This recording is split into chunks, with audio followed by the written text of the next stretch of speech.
Buongiorno, unque piove e mi tocca parlare de montagna e de dolci. El tiramisù i ga porta via i furlani. Però per me non è mal chi si ga per porta via, perché c'era un fia stanco di sto dolce sempre coi vovi, col cacao, sti savoiardi che pose biscotti piemontesi, cosa c'entri?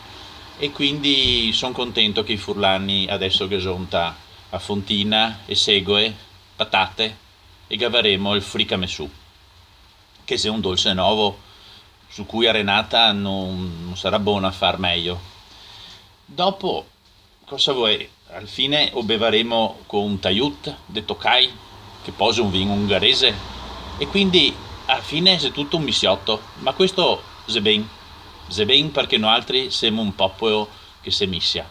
Se missia è fatto dell'italiano a sua lingua principale, solo che non sapevamo parlarlo e quindi ne tocca parlare in dialetto. Quanto a Sapada, diciamo che Sapada è una terra dove che si sapava e quindi a fine i poretti.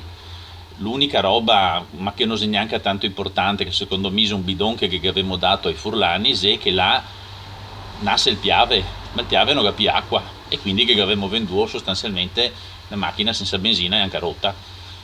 No altri, è poca acqua che resta che regaiamo all'Enel, che sfalta il boite e il resto niente. Venezia andrà con Monte Carlo perché così diventa un casino e restiamo noi altri. Sant'Anna de Monigo non vuole più star con Monigo e a Garzon resteremo Poretti.